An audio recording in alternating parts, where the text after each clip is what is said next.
Hello everyone, আসসালামু আলাইকুম। আশা করি ভালো আছেন, সুস্থ আছেন। তো কলকাতা থেকে আসার পরের দিন এখন সকাল ১০টা বাজে। তো আজকে যে ব্যাগগুলো এনেছি সেগুলো সবগুলো বলেছি মানে ভেবেছি যে সব প্যাকেটগুলো আজকেই সবকিছু কমপ্লিট করবো, সেপারেট করে রাখবো। সবকিছু গুছিয়ে গেছে রাখবো। আজকে আর রান্নার মধ্যে চলে যাব না। তো রান্নাটা আজকে স্কিপ করেছি। দুপুরের রান্নাটা গতকাল রাত্রে যে রান্নাটা আমি করেছিলাম সেই রান্নাটা আছে। তো দুপুরবেলা ভেবেছি যে ডিম ভাজবো আর ডাল আছে আর মুরগির তরকারি আছে, সেটা দিয়ে হয়ে যাবে। তো এইজন্য রান্নার ঝামেলায় আজকে গেলাম না। সারাদিন আজকে এই কাজগুলো করলাম। এক জায়গায় গেলে বুঝতেই পারছেন ঘরবাড়ি একেবারে এলোমেলো হয়ে থাকে। তো এলোমেলো হওয়ার কারণে এগুলো গুছাতে গাছাতে সময় চলে যায়। তো এটা ছিল এই যে অর্গেন্ডির একেবারে অরিজিনাল ইন্ডিয়ান যে থ্রি পিসগুলো কালেকশনগুলো আমি নিয়ে এসেছি। খুবই সুন্দর আর কাপড়গুলো এত ভালো ছিল কি বলবো। তবে একটা জিনিস আমি জীবন থেকে দেখেছি যে আসলে জীবনে বারবার ডুস না খেলে না হুঁশ হয় না, বা বারবার ধাক্কা খেলে দেখা গেছে মানুষের জীবনে চলার পথে অনেকটা অভিজ্ঞতা হয়। তো যেমনটা আমার হয়েছে, আমি জীবনে অনেক ডুস খেয়েছি, অনেক কি বলে অনেক আম ঠকেছি। তো যার কারণে আজ এই পর্যায়ে এসে আমি অনেকটাই মানে একেবারে যে সব কিছু জানি সেটা আমি বলব না কখনোই। কারণ আমার জীবনে শিখারও অনেক কিছু আছে যা আমি এখনও সেটার কাছেই যেতে পারিনি। তো যতটুকু শিখেছি চলতেছি আলহামদুলিল্লাহ, চলতে পারছি। তো এইটুকুই আলহামদুলিল্লাহ। কারণ জীবনে চলার পথে অনেক কিছুর দরকার আছে। কারণ যারা নাকি দুর্বল থাকে, যাদের অসহায়তার সুযোগ নিয়ে মানুষে অনেক কিছু করে, এটা আসলে ঠিক না। কারণ জীবনে যারা দুর্বল আছে তাদেরকেই ঠকানোর জন্য মানুষ উঠে পড়ে লাগে।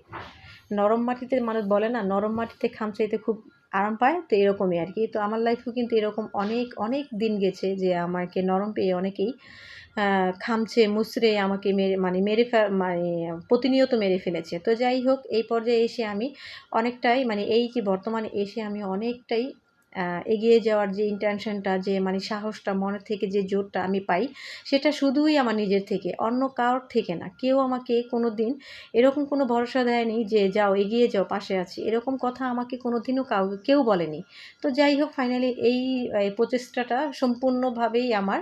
এটা আমি সবসময় চিন্তা করি যে আসলে অবসর থাকলে বা মানুষ দুর্বল দেখলে মানুষ অনেক কিছুই করে। আসলে মানুষ এখন আমি আর দুর্বল থাকবো না। দুর্বল মানুষকে দুর্বলতা না, আসলে দুর্বল না। আসলে জীবনে আমি অনেক ভদ্রতা দেখাইছি যে ভদ্র থাকলে হয়তো মানুষ অনেক পছন্দ করে। হয়তো চুপচাপ ছিলাম অনেক বিষয়ে, বা মানে অনেক কিছু থেকে দূরে ছিলাম। তো মানুষ এটা ভাবতো যে আমি হয়তো অনেক দুর্বল, আমি কিছুই করতে পারবো না, আমি কিছু বলতে পারবো না। আমি জীবনে এরকম অনেক কিছু ফেস করেছি যে সামনে এসে আমাকে অনেক অপমানও করেছে, সেটার একটা উত্তরও আমি কখনো দিতে পারি নাই। কারণ আমি সেটা ভদ্রতা দেখাইছি, কিন্তু তারা মনে করেছে আমি উত্তরের জবাবই দিতে পারি নাই, বা আমি উত্তর দিতে পারবো না, এরকম ভেবেছে। তো যাই হোক, তাদের ভাবনাটা অটল থাকুক, কোনো সমস্যা নেই। তো আমি যতটুকু জানি সেটা তো আমিই জানি। আসলে কখনো কোনো কিছুর মধ্যেই না নিজেকে জড়াতে ইচ্ছা করে না। তো এই পর্যায়ে এসে সবসময় চিন্তা করি যে আসলে আমার লাইফটাকে আমি ব্যস্ত করে তুলবো, ব্যস্ত জীবনে চলে যাব।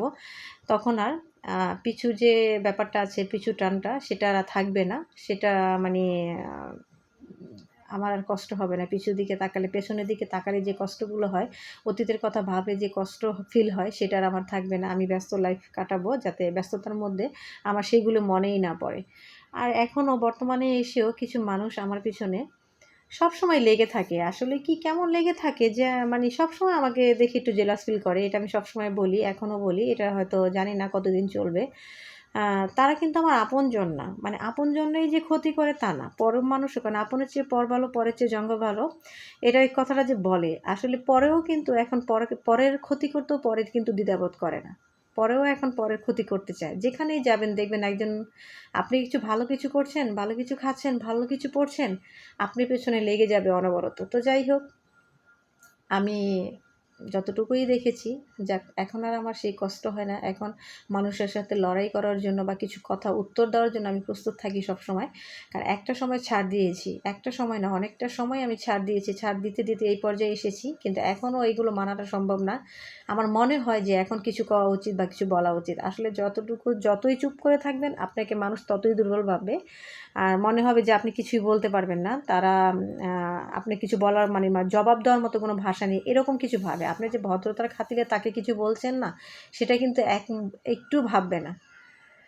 তো যাই হোক, এখন আসলে সবাই বলে না যে যত বয়স হয় বা যত সংসার লাইফ বড় হয় ততই মানুষের জ্ঞান অর্জন করে। এটা একেবারে সত্যি কথা। যত জীবনে মানুষের কাছ থেকে ধোঁকা খাবেন ততই আপনি অনেক কিছু শিখতে পারবেন। জীবনে যদি ধোঁকা না খান তাহলে জীবনে কিছুই শিখতে পারবেন না। ধোঁকা খাওয়াটা আমি মনে করি প্রত্যেকটা মানুষের লাইফে ইম্পর্টেন্ট। কারোর কাছ থেকে ধোঁকা যদি আপনি বারবার না খান তাহলে আপনি জীবনে কিছুই করতে পারবেন না। ধোঁকা খাওয়াটা আপনার জন্য জরুরি। তো যাই হোক, এটা আমি শিখেছি, আমার দিক থেকে দেখেছি। এখন রাত 8:30 বাজে, আমি ডিম তরকারিটা রান্না করে নিচ্ছি। আর এই ডিমের তরকারিটা এত মজা হবে আমি ভাবতেই পারি নাই। কারণ ডিম তরকারিটা বরাবর আমি রান্না করতে চাই না, কারণ আমার মনে হয় যে ডিম তরকারিটা আমার হাতের রান্নাটা মজা হয় না। তো আমার হাজব্যান্ড সবসময় বলে যে এটা তোমার ভুল ধারণা, ডিম রান্নাটা সবসময় তোমার হাতে মজা হয়।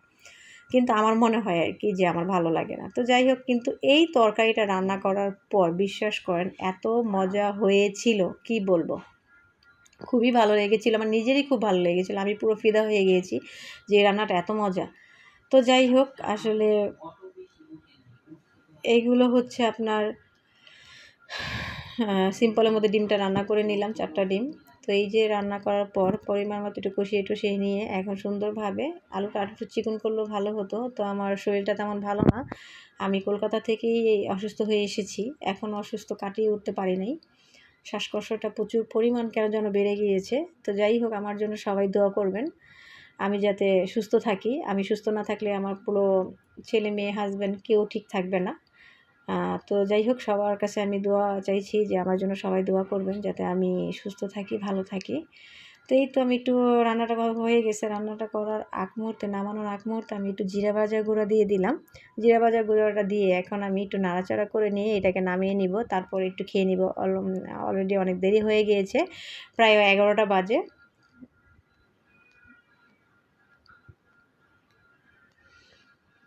রান্নাটা করা হয়ে গিয়েছিল আগে, কিন্তু আমাদের খেতে খেতে 11টা বেজে গেল। তো এই তো ছিল আজকের ভিডিওটা। তো কেমন লেগেছে বলবেন। তো আজ এখানেই বিদায় নিচ্ছি। আল্লাহ হাফেজ।